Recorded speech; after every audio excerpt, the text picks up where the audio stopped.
foi por você. A glória do Calvário. Por entre as vaias e a cruel zombaria da multidão, Jesus foi conduzido ao Gólgota ao transpor a limiar dos pretórios de Pilatos e impuseram-lhe sobre os feridos ombro a cruz destinada a Barrabás. Também foi colocada uma cruz sobre cada um dos dois ladrões que seriam crucificados com Jesus. O peso do madeiro excedia as forças de Jesus, que estava fadigado e abatido. Após andar um pouco, caiu desmaiado sob o peso da cruz. Apenas recobrou o sentido, a cruz foi outra vez posta sobre os seus ombros. Vacilante, Jesus adiantou-se alguns passos e novamente lhe faltaram as forças, tornando a cair. Vendo, pois, seus algozes que lhe era impossível levar a cruz, ficaram perplexos por não saber sobre quem impor a humilhante fardo. Foi então que lhe veio ao encontro Simão de Cirene. A este finalmente obrigaram a levar a cruz até o Calvário. Os filhos de Simão eram discípulos de Jesus, mas ele mesmo nunca ouvia confessado abertamente. Mais tarde, Simão sentiu-se grato pelo privilégio que lhe coubera de levar a cruz do Salvador, a qual se tornou o meio de sua conversão. A cena que se desenrolaram no Calvário e as palavras que Jesus ali proferiu induziram Simão a reconhecê-lo como Filho de Deus. Tendo chegado ao lugar do suplício, os condenados foram logo amarrados sobre as respectivos madeiros. Os dois criminosos revolveram-se sobre as mãos daqueles que os queriam prender à cruz. O Salvador, porém, não lhe pôs nenhuma resistência. A mãe de Jesus o havia acompanhado naquela pavorosa 13. Ao vê-lo sucumbir ao peso da cruz, seu coração estava ansioso por ir socorrê-lo, mas este privilégio lhe foi negado. A cada momento, durante aquele trajeto penoso, ela esperava que Jesus se prevalecesse da sua virtude divina para desembaraçar-se das mãos da turba assassina. E agora que os acontecimentos atingiam o seu fim, vendo ela como os condenados eram pregados sobre a cruz, em que angustiosa tensão ficou sua pobre alma. Acaso aquele que tinha dado vida aos mortos consentiria em ser ele próprio crucificado? Permitiria a ele, o Filho de Deus, que lhe desse morte tão cruel? Devia ela, por fim, renunciar à fé em que ele era de fato Messias? Viu também suas mãos ser estendidas sobre o madeiro, aquelas mesmas mãos que sempre se estenderam para abençoar os sofredores. Logo foram trazidos cravos e martelo, e quando aqueles começaram a penetrar nas suas delicadas carnes, os discípulos, compungidos, tiveram de conduzir para longe da cruel cena o corpo desmaiado da mãe de Jesus. O Salvador não soltou um gemido sequer. De seu rosto, pálido e sereno, transpiravam apenas grossas gotas de suor.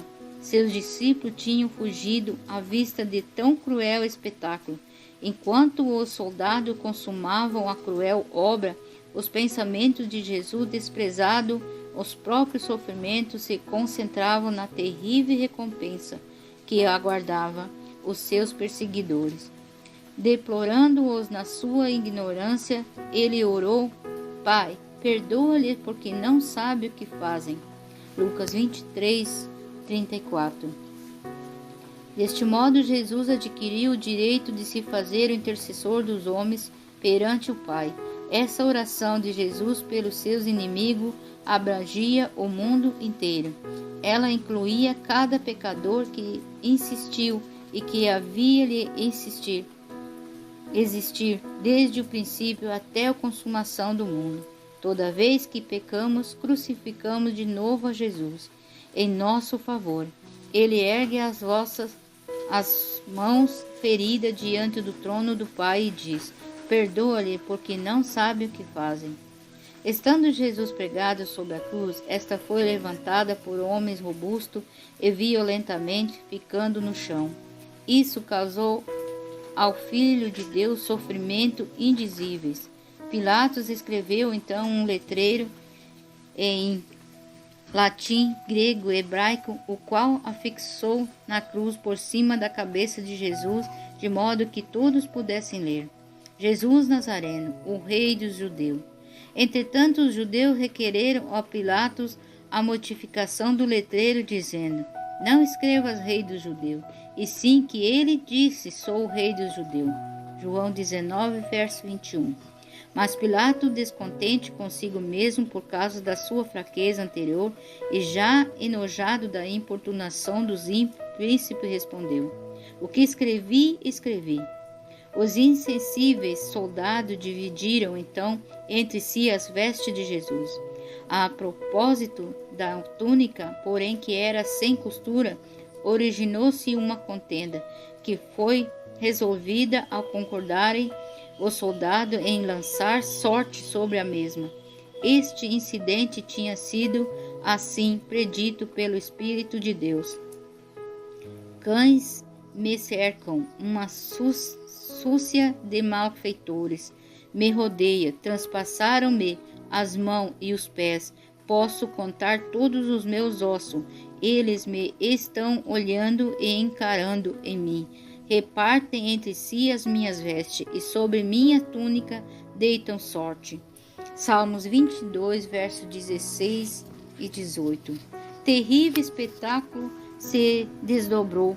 Então os escribas e príncipes do povo, aliados às suas vozes às do povo, prorromperam em insulto e sarcasmo contra o Filho de Deus, dizendo: se tu és o Rei de Judeus, salva-te a ti mesmo.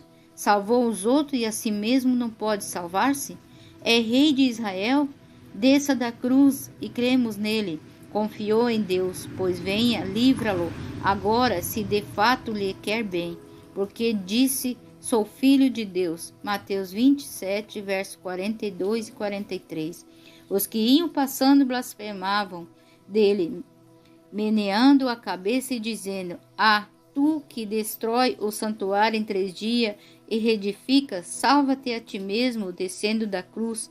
Marcos 15, versos 29 e 30. Cristo poderia ter descido da cruz, mas se tivesse feito isso, jamais poderíamos ser salvos. Por nossa causa, ele estava disposto a morrer, mas ele foi transpassado pelas nossas transgressões e moído pelas nossas iniquidades. O castigo que nos traz a paz estava sobre ele, e pelas suas pisaduras fomos sarados. Isaías 53, verso 5.